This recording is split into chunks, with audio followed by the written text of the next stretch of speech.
Good morning. I'm Harley Schlanger from the LaRouche Organization with your daily video update for December 8th, 2023. This morning in New York City at the UN, there will be a special session of the UN Security Council to take up a resolution that was drafted by members from the Arab League and the Organization of Islamic Cooperation, calling for a ceasefire, an immediate ceasefire, and increase in humanitarian aid. This was drafted in response to the appeal from UN Secretary General Guterres, who decried what UN officials are calling the apocalypse in Gaza, and he demanded that action be taken immediately to stop it.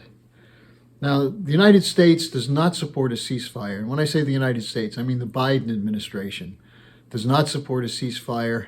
Blinken again made an appeal for humanitarian aid, which is really quite hollow, given that the U.S. is continuing to support with arms and money the Netanyahu attack on Gaza. But what's clear is the United States doesn't even want this session to take place because it doesn't want to have to stand alone to veto a UN Security Council resolution, as it has in the past. Now, the U.S. is becoming increasingly isolated. And we see this, among others now, Josep Borrell, the foreign minister of the European Community, announced support for the Guterres call on the basis of the need for humanitarian intervention. But he also defended the right to criticize Israel. He said that it's not anti-Semitic to criticize Israel. He said, "I've condemned the October 7th attack by Hamas as carnage, but what's happening in Gaza right now is another carnage, and neither of these are acceptable." Now, Borrell is responding to pressure from some of the European Union countries. Spain and Belgium have been outspoken recently, decrying the attacks on Gaza, but also other countries, Russia, China, Brazil. Many nations of the global south have been insisting on the need for an intervention to stop this killing that's going on in Gaza. Now, there's something else that's quite interesting, which goes toward this the idea that if you criticize Israel, you're anti-Semitic. There's now a statement that's been signed by more than 600 leaders of Jewish organizations in the United States, which essentially calls for an immediate ceasefire. It says there's no military solution to this crisis, calls for the release of hostages, and also a diplomatic solution based on justice and fairness and prosperity for both Israel and Palestinians. Now, this is significant because now we're seeing a grouping within the United States of Jewish leaders who are coming out openly critical of what Netanyahu is doing and the intent of Netanyahu and his closest allies to clean out Gaza of Palestinian population. Now, it's Friday, so I have some questions, and the first one directly goes to this idea of how do you get a diplomatic solution, asking what is the difference between a one-state and a two-state solution? Now, the two-state solution is one that's been in UN resolutions, international law, meaning that the area that was called Palestine would be divided into two states, a state of Israel and a state of the Palestinians. Now, this has been on the books since 1967, and it's been reaffirmed multiple times. What's the problem? Why is there still talk about a one-state solution? Well, the one-state solution would mean that you would have Israelis and Palestinians in one state. The problem for Israeli peace groups and a lot of people in Israel is that because of the size of the Palestinian population, that the possibility exists that if you have a one-state policy, that it couldn't be a democracy because the needs and wishes of the Palestinian population could not be taken into consideration. So, especially now, with the anger on each side as a result of the attack by Hamas and now the response by Netanyahu. So a one-state solution is highly unrealizable. Now, what's the two-state solution require? Well, essentially, that you go back to the 1967 borders and ensure that there's an adequate territorial area that's under the Palestinians.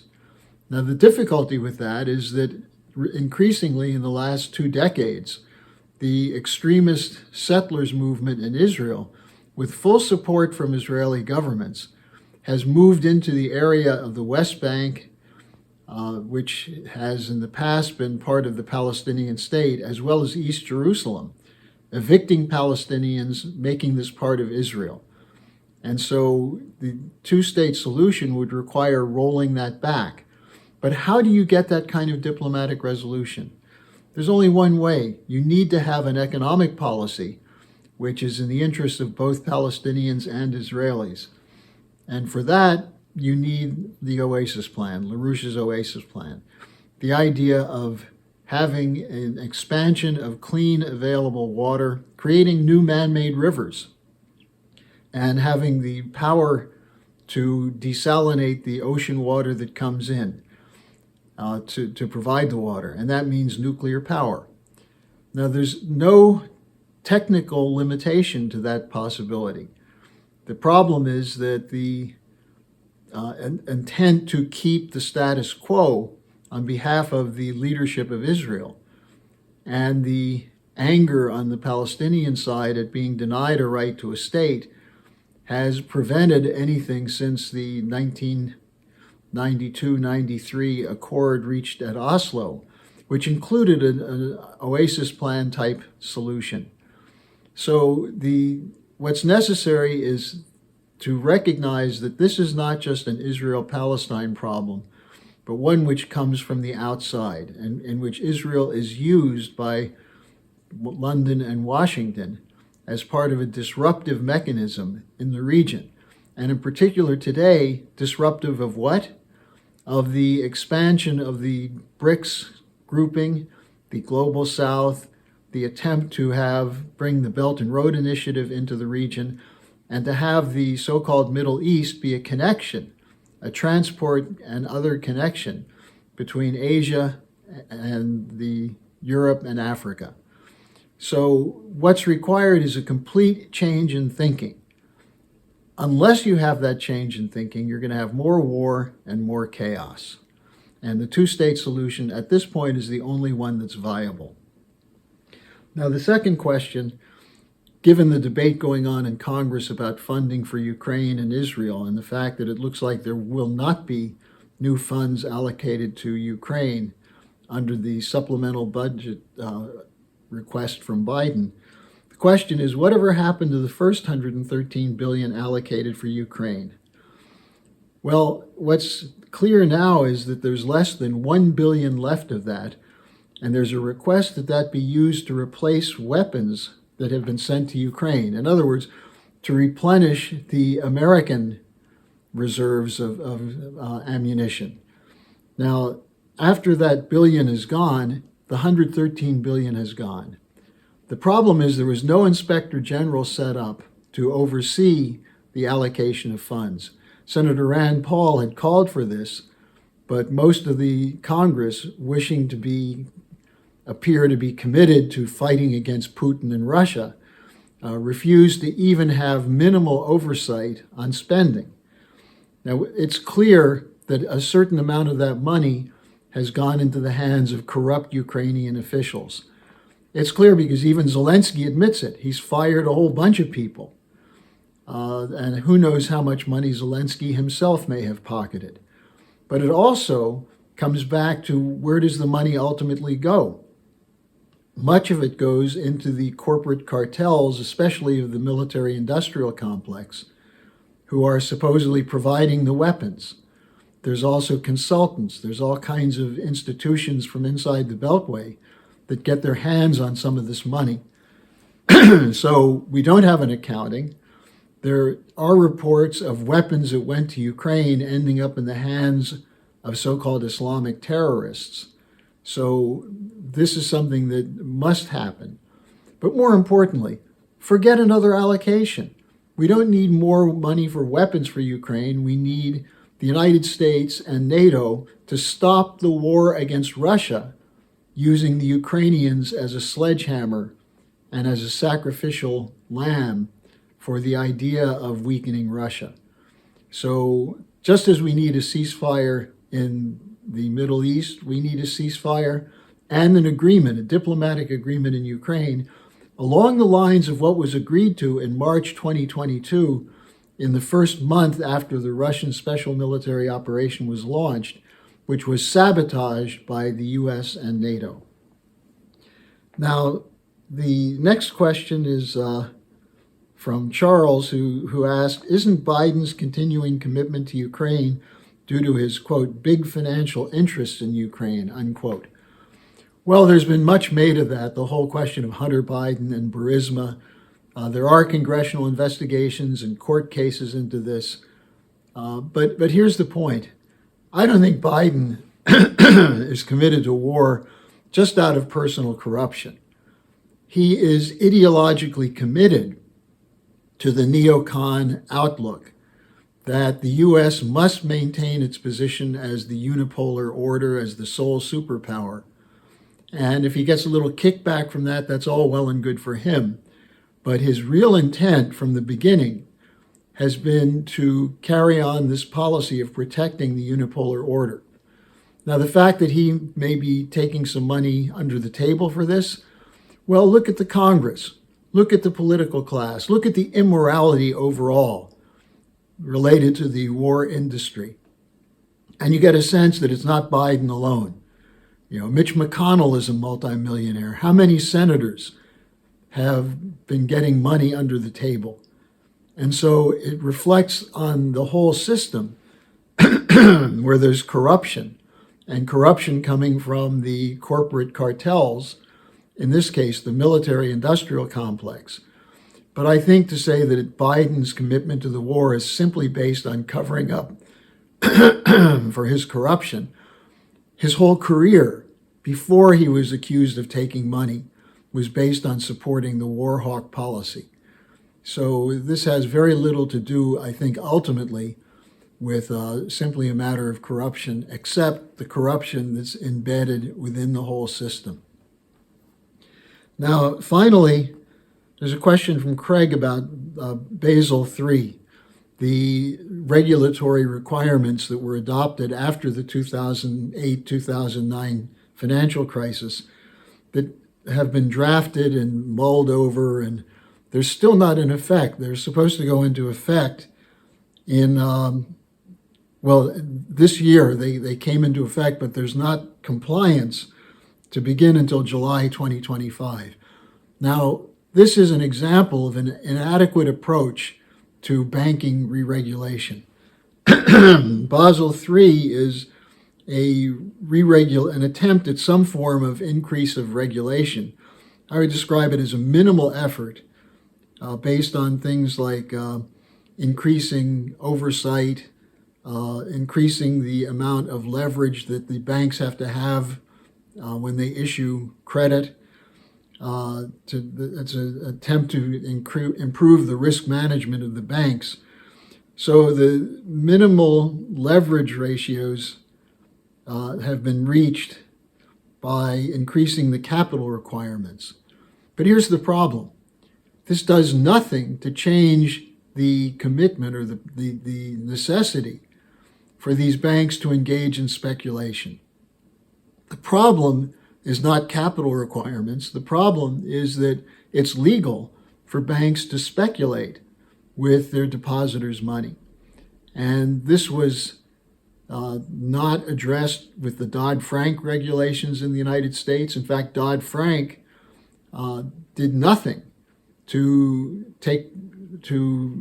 re-regulate the banking system.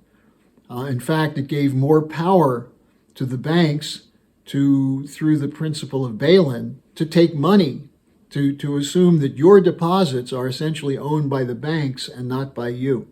That's what bail-in means. Now, Basil III does not have a bail-in provision, but it's there implicitly.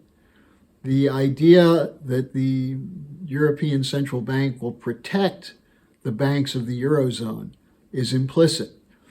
Now, what's needed is real banking regulation of the form of Glass-Steagall, with teeth.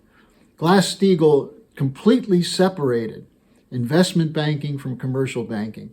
It meant that commercial banks could not use their depositors' money for engaging in speculative activity. The iron wall of separation there was rigidly enforced from 1933 until ultimately it was repealed in 1999. During that time, banking crises were minimal, hardly happened at all.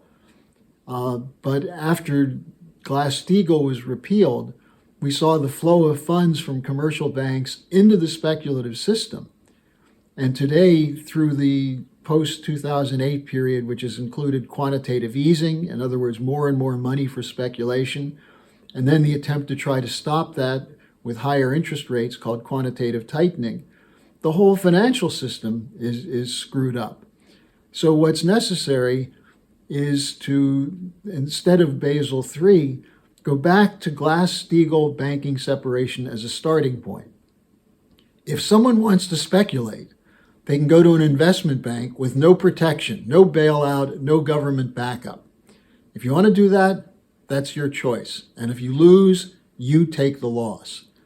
But commercial banking, which is designed under Glass-Steagall as a public benefit by making sure that the commercial banks are not overextended and that the commercial banks are largely involved in investing into physical economy and local regional projects, that will work. Without that, you open the door to the financial bubbles of derivatives and the so-called financial innovations, which was responsible for the 2008 crash. And again, in 2019, the buildup of the debt bubble required massive intervention, massive liquidity pumping from central banks. More importantly, I think in the long run, is that the whole role of central banks has to be challenged.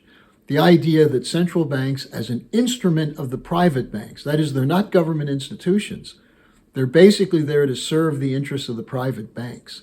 And that system, whether it's the Federal Reserve, the Bank of England, the European Central Bank, that system means that private corporations control the credit policy of a nation.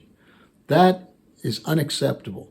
The American system grew based on the idea of a regulated system, of the use of a national bank as a credit agency, the Hamiltonian credit policy, which whenever we've gone back to that, we've had prosperity. And then the people who make the most money from that ensure that the regulation is removed, whether it's the Roaring Twenties under Calvin Coolidge or the post-1971 period under virtually every president. We've had a policy where the central banks have determined the credit, and now they're asking that they can be able to determine the spending. Instead of any of these kinds of regulatory systems, which are designed by the financial institutions themselves, we need something that is an updated Glass-Steagall. And that's something that was at the core principle of what Lyndon LaRouche fought for during his lifetime. So thank you for your questions. Share this video. Make sure that people are aware that there are solutions to the problems. As John Kennedy said, when problems are man-made, the solutions must also be man-made. That's a paraphrase, but that's what he said.